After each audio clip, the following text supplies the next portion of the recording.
Well, back in the early 70s, I was looking to buy a piece of property to put my motorcycle dealership on. I was in a rented building down on Avenue Q, and I wanted to build a bigger building that I owned.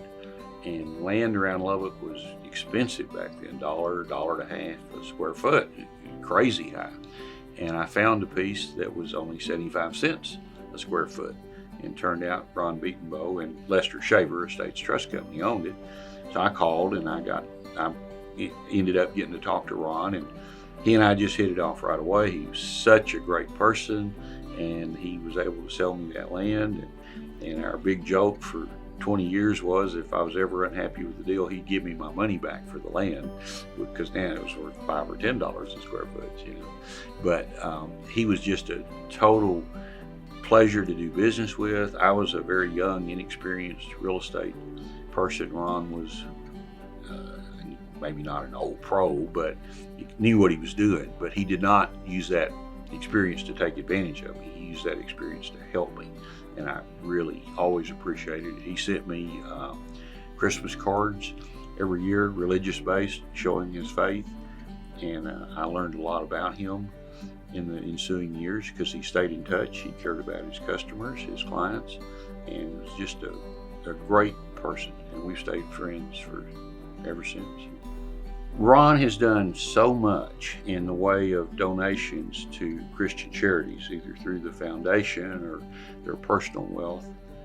But what I think has been the most impact, and he has had a huge impact with his charitable giving, but what I think has been the most impactful is the number of people that he and Rick have taken out of rental housing and helped them enjoy the dream of home ownership, the American dream of home ownership.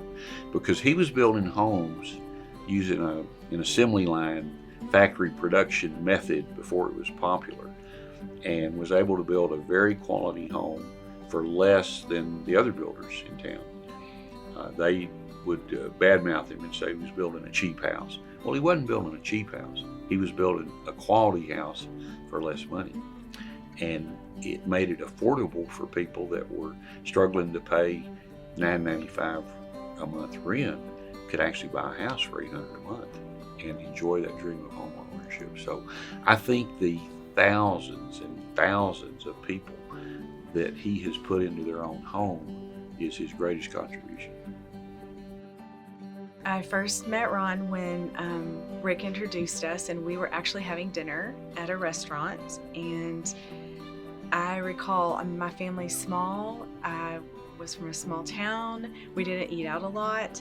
And so I was a little unsure, and he sensed my hesitancy about looking over the menu and ordering. And he just looked at me and put his hand on my menu, and he looked at me and he said, "Order anything you want, sweetie."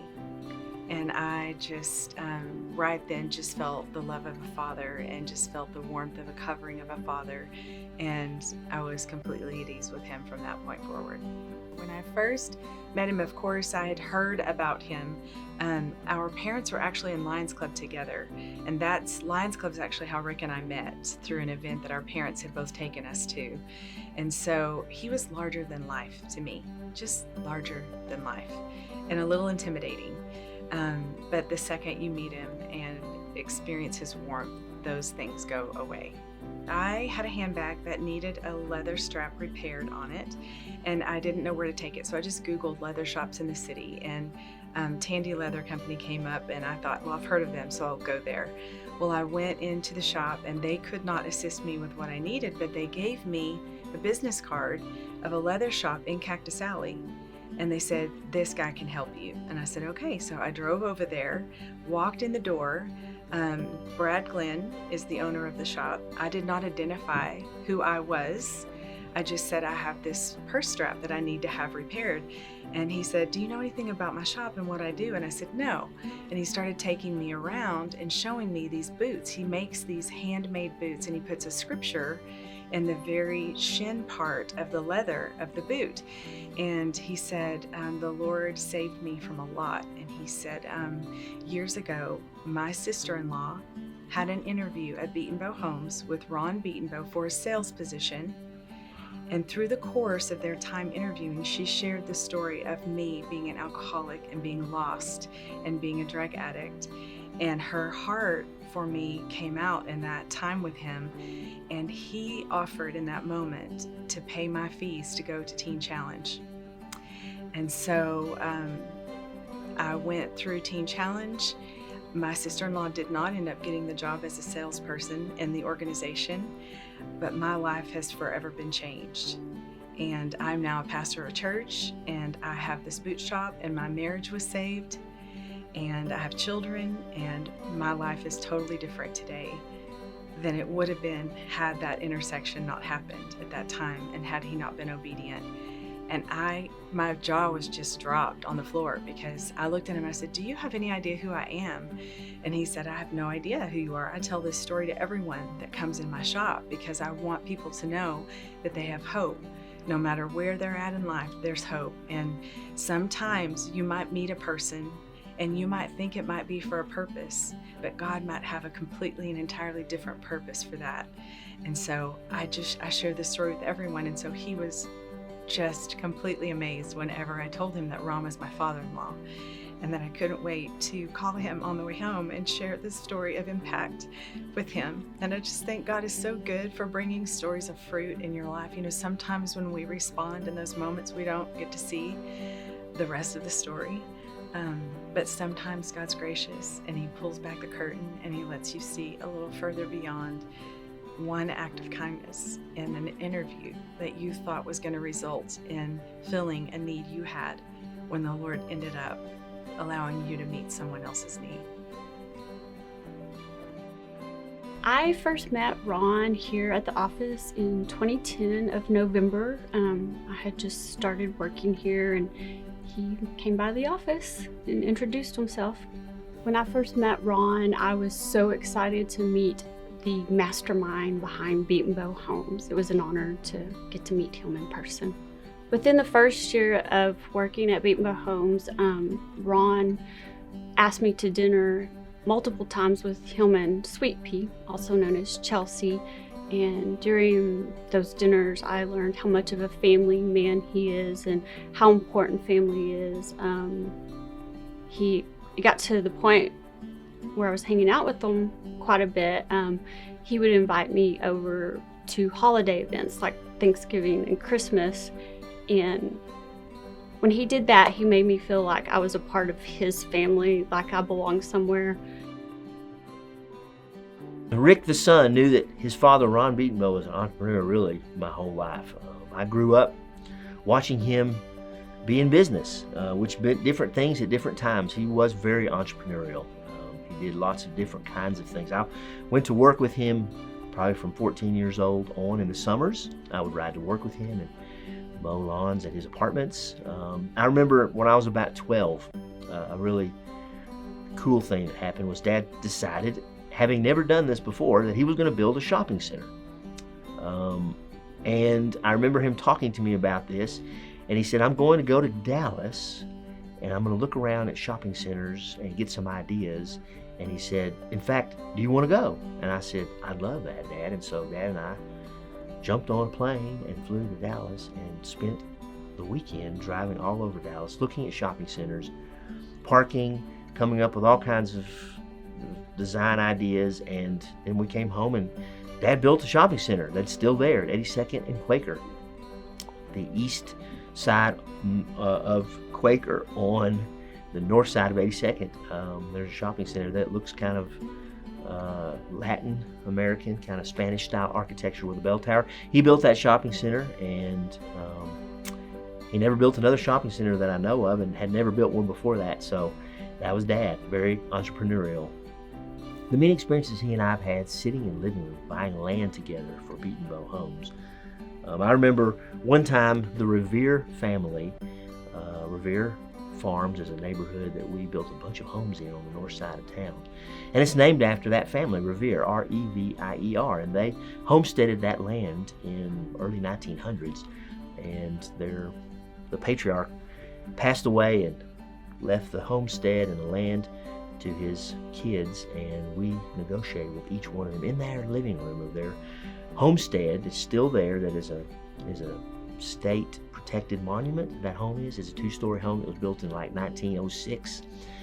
And sitting in that living room, listening to them talk about buying the lumber in South Texas to build that homestead, and him growing up there. Now they live there, and now they're selling the land, and the honor that Dad and I had of getting to buy that land from the 3 siblings. And we built so many homes over there, developed that land and built homes. But sitting in that living room, talking to them was just a special experience where Dad and I just got to know them and just visited with them and helped them get okay with selling off land that their parents had homesteaded in the early 1900s. What an amazing thing that Dad and I have gotten to do over the years, so many times.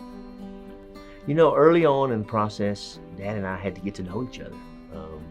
He had gone broke and ran away from home, as he likes to say, in about 1983 or 4, when I was 19 years old. So when he came back to Lubbock to join me in 1992, that was 10 years later. I mean, I was in my mid to late 20s, and we just had known each other real well with me as an adult. And so we had to kind of figure some things out. And I remember one of the first things that happened was I had been building some homes, and he was really joining me in that business. I had called him and said, Dad, I want you to come join me in this, and you sell them and I'll build them. And so that's what we were doing, and he was there in April of 92. And one of the first things that happened is I had sold our first customer a home. And I had made a mistake. I bought a couple of lots that were low, really low. And I knew they were low when I bought them, paid $500 a piece for them. And I knew it was going to take some dirt to fill them up, but what I didn't know was that fill was going to require an engineered slab. And so I'd sold the home to this lady and her kids, a single mom and her kids, and I'd sold it too cheap. I was going to lose money on it. And the first thing that Dad and I talked about was I needed to go back to her and tell her that we had some new information, and that if it were at all possible, could I raise the price of a contract we'd already signed. And Dad said, well, it's a tough thing to do, but let's start right there. I'll go and talk to her myself and explain it to her. And sure enough, he did. He went and sat down with her and explained the problem, and she said, I understand completely. I'm just excited to have a home, and we raised the price, if I remember right, from $32,000 to $37,000 for that first home. And she did that really excitedly and really with much grace, because Dad and his personality. Well, Dad has always brought a relational style to our business. He has always had great relationships with customers, employees. Of late, one of the things that I love that he's been doing the last year or so is calling people. He hasn't been able to be at work in our office, but he's at home and he has time on his hands, and so he's been calling. All of you, all of our employees, wherever you are, and just talking to you and praying with you. And I've just heard a lot of stories from you that you've been excited to hear from Dad, and he just loves doing that. And that goes back to the way he's just loved people from the very beginning. In the early days, we named our plans. Even now, we name our plans after the first woman that buys them. That was Dad's idea, and it was a really special way that he wanted to bless ladies as we built homes. We got to name them something, he said. Let's name them something that matters. Instead of, the Lexington or, the Hamilton, he named them. He said, let's name them after a lady when they first buy a home. And naming a home Anne or Sophie or any of the many names that we've named after ladies is so special. And still I hear from ladies today, I was the first Vicky that you guys ever built. I'm the original Vicky, they would say, and still say. And so that's a super cool impact. Just many of the ways that Dad has impacted people around us and in this business from the beginning and up till today.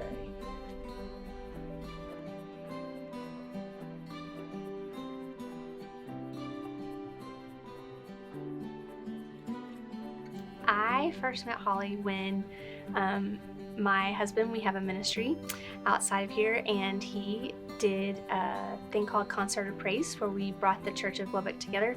And Holly actually, in the midst of all of her talents, has a beautiful voice, and so she was singing on one of the praise teams that we had, Concert in the Park. And so that was like late 90s, like 1997, 1998 was the first time that he introduced me to her. He had been in college with her, so he's known her almost 30 years, and I have known her, over 20 now. First impression, obviously, I mean, she's just one of the most beautiful people, outside and inside both. And so just sincere and genuine. And so, like most of us, you think, is this really real? Like, is she like this all the time? Because, and she is. She's just a beautiful person and so loving. So I have watched Holly, of course, in the company, so many examples. But one thing that I also love about Holly is that she has just so many circles of friends and so many circles of influence. And one of the things that I have watched, she has Chris Alds. A lot of people know her around here, comes up and volunteers a lot, but Holly and Chris go back all the way when they first adopted the twins, and they met through PTA, Parent and Teacher Association, and they have been steadfast friends ever since. And so all these years, they did things for their kids together, the class parties, but then this group of moms has done wedding showers, they've done baby showers together, and I just saw a week or so ago, they all got together and wrapped granola bars for healthcare workers at Covenant, and so it was their little Christmas party of all those moms, and so that's been since her kids were in elementary school. So Holly is just one of those people who, when you meet her, she is forever your friend. She's loyal and she impacts us, whether we're at work or at school or at play. Yeah. My first impression of her was like, I have known you forever, Holly. Just so genuine and kind. And, she just looks you in the eye and peers into your soul and makes you feel like you are the most important person in the room at that moment. And is so focused on how she can help serve you and love on you. But that was my main first impression, was this person feels like she's family, and I feel like I matter to her. And I don't even know you that well, but I do feel like we've known each other for a long time in such a short span. The thing that comes to mind is I've tried to measure Holly's impact, which is impossible to do, but it's in the travels that we've had overseas as part of Kingdom at Work. I have watched her time and time again walk into a room full of people whose English is their second language, or third or fourth maybe. Definitely English is not their first language, and she has this ability to disarm any sort of insecurity or to break down walls immediately that the language barrier and culture barrier puts up. So I've watched her time and time again walk into a room and disarm people with her love and her genuineness and her ability just to connect. Even if you can't speak the same language, it has never stopped her from being so emotionally and spiritually in tune with people's needs in the room that it immediately connects them, like she has with all of us, right? And so she's never let language be a barrier to connecting spiritually and emotionally with people in such a powerful way. And I have seen that more times than I can count. I first met Holly at my first job interview. I remember walking in the door and just felt this smile and this love, and it was a miraculous changing moment in my life. My first impression of Holly was joy. I remember having her full attention and having her full love. I felt seen. I felt just that all of her attention was focused on getting to know me, and that was just the most precious thing to experience. It's like Jesus himself being in front of you, and that's what it felt like to meet Holly and be with her. So my favorite memory of Holly is actually shopping with her. When we walk around the city, everybody recognizes her, and not because of her name or who she is, but how she's treated them. They've felt seen and loved by her at some point in their life, and she stops and she asks them how they're doing, and she spends time with them. Even at Walmart, when we would just be checking out and I'm in a hurry, my personality is ready to go, and she is patient and kind and stops and asks, how are you doing, to the checker, and she looks them in the eye and makes sure that they feel seen and loved. So it's not just people she knows, it's strangers too. Everywhere she goes, she's joy and love.